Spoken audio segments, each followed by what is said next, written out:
Casos de mutilações de animais intrigam pesquisadores há décadas, tanto nos Estados Unidos quanto aqui no Brasil. Nos Estados Unidos, como relata o pesquisador Christopher O'Brien, a maioria dessas ocorrências não apresentam qualquer conexão com as luzes ou avistamentos de OVNIs. A investigação se concentra nos detalhes técnicos das mutilações, cortes precisos, ausência de sangue e nenhuma pista clara sobre os responsáveis. Diferente do Brasil, onde várias investigações indicaram uma conexão entre os OVNIs e os ataques a animais, que ficou conhecido como Chupa Cabras. A onda de ataques no Brasil começou no início de 1996, onde teve uma crescente em todo o ano de 97 e começou a diminuir no segundo semestre de 1998, muito similar ao período dos Estados Unidos. O pesquisador Carlos Alberto Machado documentou todas essas investigações em um documentário chamado Dossiê Chupa Cabras, que está disponível aqui no canal. A seguir, confira a entrevista que realizei com Christopher O'Brien, um dos principais especialistas em mutilações de animais e fenômenos estranhos relacionados. I've investigated around 200 of these cases out of the potentially thousands and thousands of cases. But yeah, I have a few where people said, they saw weird lights.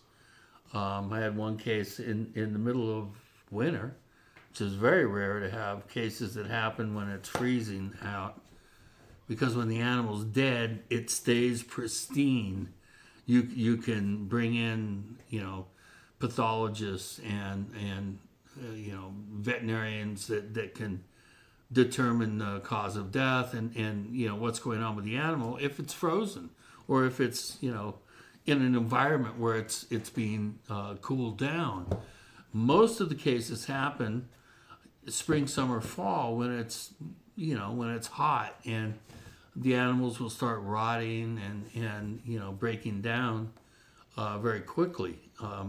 This one particular case, however, in the winter, I got there, the thing was still warm, and the rancher said, yeah, there was these blue lights in my pasture. Now, we all see lights at night, right? But they're white, they're red, they're yellow. Very rarely do you see a bright blue light.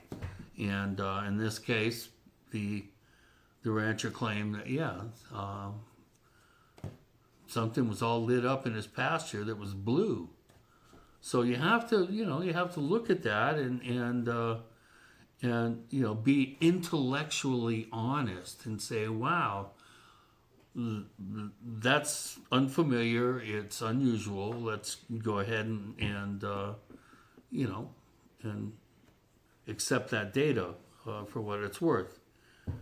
And in answer to your question, no, most 9 out of 10 of my cases have no indication of UFOs, strange lights, any sort of indication that it's anything non-human that's doing this. That's 9 out of 10 cases. So it was small animals first in 96 through 98, 99. Yeah. It was small animals. It was goats, chickens, some sheep, some livestock, but very little. Not many. And it wasn't until 2002 that the cows, they had 19 cases, 19 mutilations found inside an empty 60,000 gallon watering,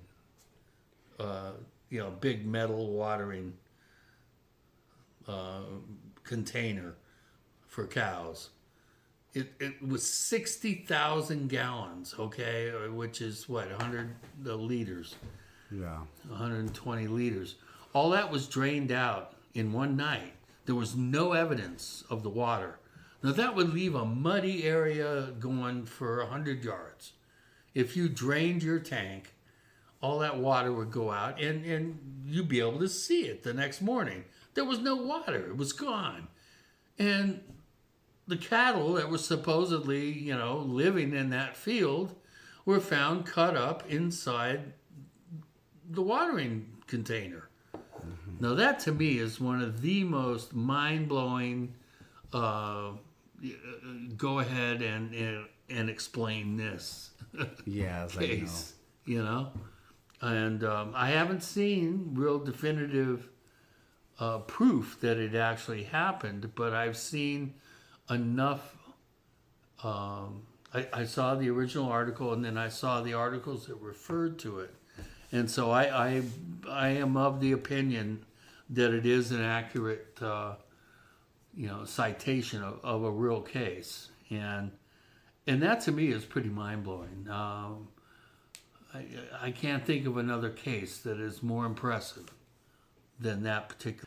Problem areas for me, when you hear drained of blood, or you hear cookie cutter incisions, or laser cuts, or these different they call them buzzwords, buzz terms. They're really inaccurate, because very few of the cases of the 200 that I went out and checked out, there were only a few of them that were drained of blood.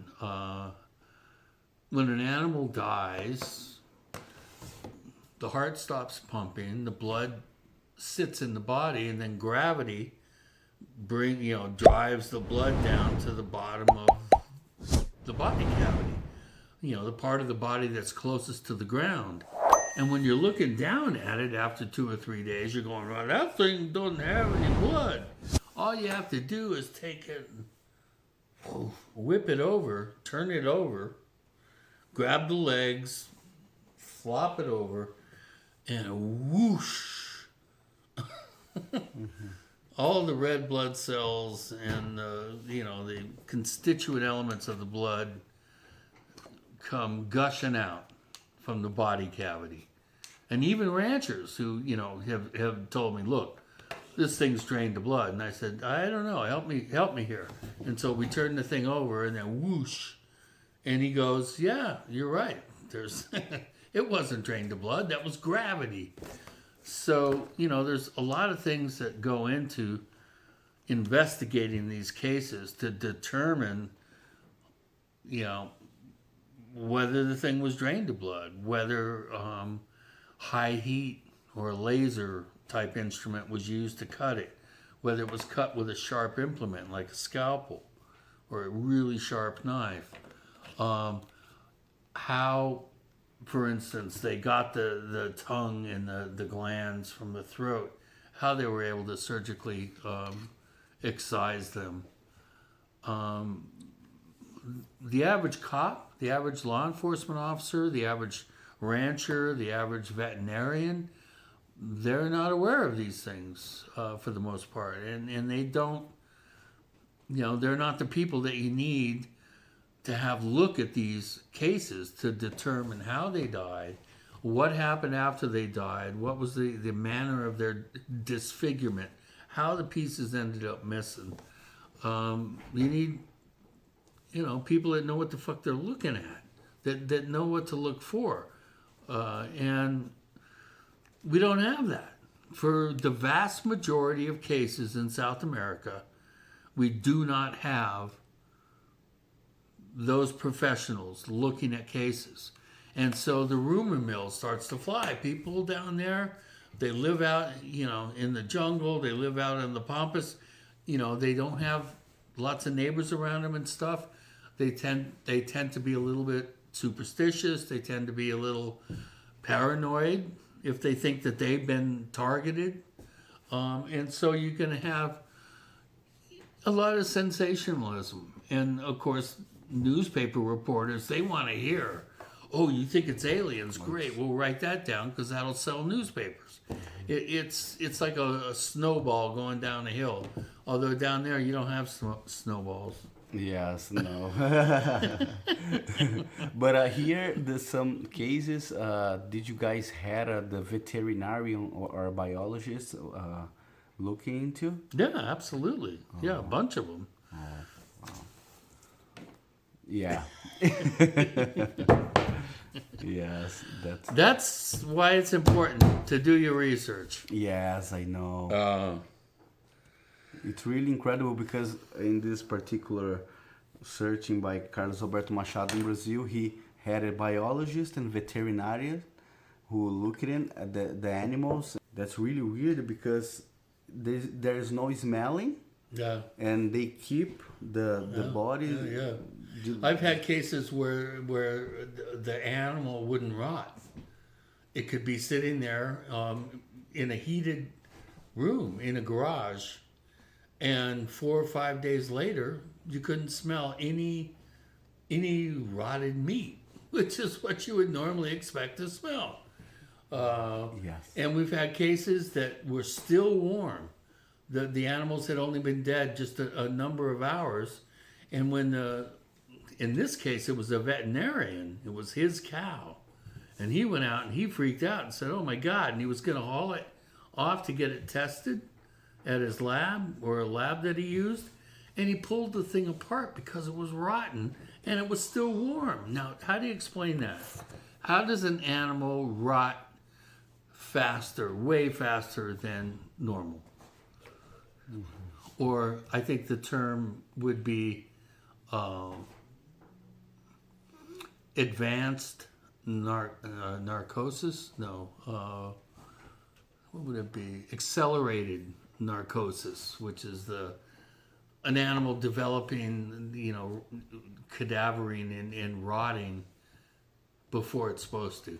Usually it takes a few days, unless you're in the middle of, it's under the sun, it's 100 degrees, it's going to start rotting pretty quick. But under normal, circumstances, it takes a couple, 3 days for the thing to start to smell and get nasty. Believe me, I know. Oh my God. I've had to go home and have my girlfriend burn my clothes or, hose me down with the hose outside and not let me in because I stank so bad. Oh my God, I can't believe it. Yeah. So which one was the most impressive for you? Which case that you The investigated? Del Norte cow case where it wouldn't rot. The liver and heart were expertly taken out like surgery and then left in the body cavity perfectly, side by side. It was found in 5 inches of snow, fresh snow, and there was not one drop of blood. There was no tracks from the animal. It had a weird kind of smell of medicine. It had no way to explain how the brain was gone. There was no break into the skull. And the dura, the membrane that surrounds the brain, that separates it between the brain matter and the skull, the dura, was perfectly intact and hadn't been torn. And it's impossible to take a brain out of a brain case and not tear the dura. It's, you got to know a little bit about, animal physiology to appreciate some of the the mind-warping elements of some cases. In this particular case, there were UFO sightings over the ranch. I'll admit it. 2 people, unbeknownst to one another. One was driving on the highway, said there were lights coming down into the pasture. Somebody else that lived out there was saying, yeah, over there were lights coming down last night. And they called the sheriff. And then the sheriff called up the rancher and said, hey, something was going on there last night. And he went out and he found his calf in the snow, totally mutilated. Here, I'll show you.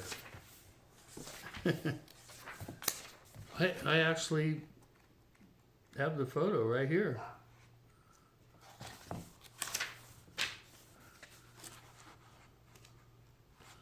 It's that one.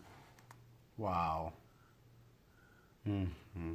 When happened and where was it? It was in March '98 in Del Norte, Colorado. Actually, was at this the Bob Kernan Ranch. Wow, this was looks like the same time that it was happening in Brazil too, in South America. 96, 97, 98. That's when some really important cases happened in Colorado, New Mexico, down in South America, and some Puerto Rican, Mexico. There were some cases that so-called Chupa Cabra cases that occurred then as well. It's it's my least favorite thing to do in life is poke around a stinky ass dead cow. I mean, I have thousands of things that I like doing more than that. I know. Oh. Yeah. How did you started your researching and why? I was followed around my neighborhood when I was 6 years old by non-human entities, and my life was totally changed from there on. I've known that we're not alone, that we have watchers. They didn't try to communicate with me. I didn't try to hitch a ride on their ship. I never saw any ship. I was just scared to death. I didn't know what they were. I called them stick men. They were like their legs were this thick, their arms were this thick, and I knew that was impossible in the reality that we learned that we're in. When we're growing up, I knew it was impossible that these creatures existed. And so everything's been different since then. And in the early 90s, I ended up living in Colorado, which is a very magical part of North America. And I found that there was a lot of stuff going on there that nobody was paying attention to. So I went ahead and I started investigating and interviewing farmers and ranchers and folks that were having unusual experiences. And within 2 weeks of my investigation starting, I was like just inundated. I was, just covered up with reports and documentation and research, and all this stuff came out of the woodwork. And I knew I had enough, data and information to write a book. I mean, within a couple, 3 weeks. And so ever since then, I've been, attempting to expose documented reports, police files, newspaper reporters, investigations, all the stuff that people look towards when they're trying to find out what's going on about anything, whether it's a murder, whether it's an undiscovered animal, whether it's weird weather. I mean, all these things I'm interested in, so I started collating everything together and like looking at everything as an unfolding sort of panoply of bizarre stuff. I mean, for lack of a better term. So I've written 7 books.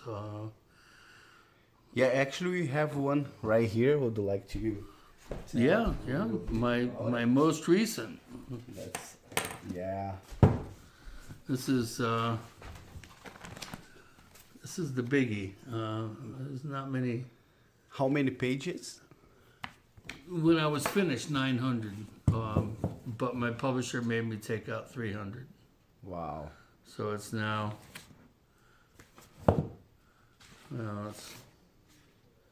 It's 565, but it's also 30 pages of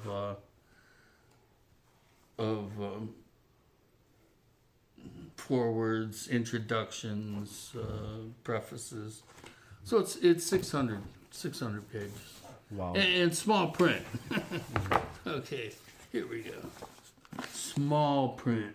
Oh, that's good. And nothing is wasted. There's no fluff. Everything is important in that book. And it's the only book written about and documenting the unexplained livestock death phenomenon or cattle mutilations. No one's ever going to come close to writing a book this comprehensive. It's a case history of thousands of reports. Wow. And, I was very fortunate to dovetail my efforts with people that had been researching, for 10, 15 years before me. And because I was friendly with everybody, they all allowed me to use their databases. So I was able to coalesce together 12 different databases. And I'm very proud of it. It's unlike any other book in the paranormal. I mean, how many paranormal subjects have one book that encapsulate the entire mystery? I mean, how many books are there on hauntings? How many books are there on UFOs? How many books are there on lake monsters or sea monsters? How many books are there on, whatever? Pick your poison. Yeah. Yeah, that's really nice, Christopher. So we would like to know about this incredible case that you investigated here in the United States. And what do you think it is this attack? What do you think? Like, can you... What, on the cows? Yeah, on the cows, because... Yeah, it's really complicated. I wish I could say, well, it's just this group mutilating cows for this reason. It's... I wish it was that simple. There's no one-size-fits-all answer. There's multiple groups with multiple agendas involved in the selective killing and cutting up, disfiguring livestock. There's no way it's one answer. We can trace cases all the way back to 1605, waves of mutilations around London. That's not government, the U.S. government with bacteriological experiments. That's not, any other types of modern theories. There's something ancient, primordial, and very sinister at the core of the livestock death mystery. But I think the majority of cases in the modern age are being done by humans to do a combination of things. One, monitor the environment, find out what's impacting, what's affecting grazing animals in the environment. You can find out a lot about the grasses, what's underneath the ground. There's some theories that you can even prospect for oil or heavy minerals by looking at the soft tissue organs of cattle. So, the jury's out on what we could be, dealing with. I personally feel that the strongest evidence, I think, would indicate that the beef industry, which is the largest income producer in agriculture, they make more money than farmers and whatever. They're afraid of mad cow disease, which is a 100% fatal disease, if you will, of misfolded proteins that there is no cure for. And I think the beef industry is extremely nervous and concerned about mad cow disease or prion disease breaking out into the food chain, the cattle herds down in South America, Australia, and the United States. And I think that more than any other reason is top of my list for a rationale, a reason why, a raison d'etre, of why they're doing this. And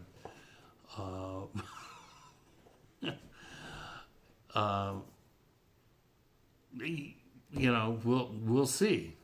Do you have reports from witness that saw this strange creature, or? Strange creature? No strange creatures. Linda Howe, she claims that she has cases that feature strange creatures, but out of the tens of thousands of cases, there's only a handful that talk about aliens or strange creatures. The vast majority talk about helicopters. They talk about more human sounding evidence than anything off planet or paranormal, if you will. But like I said, there is something paranormal at the core of this, but they're very, very few. The cases don't happen very often.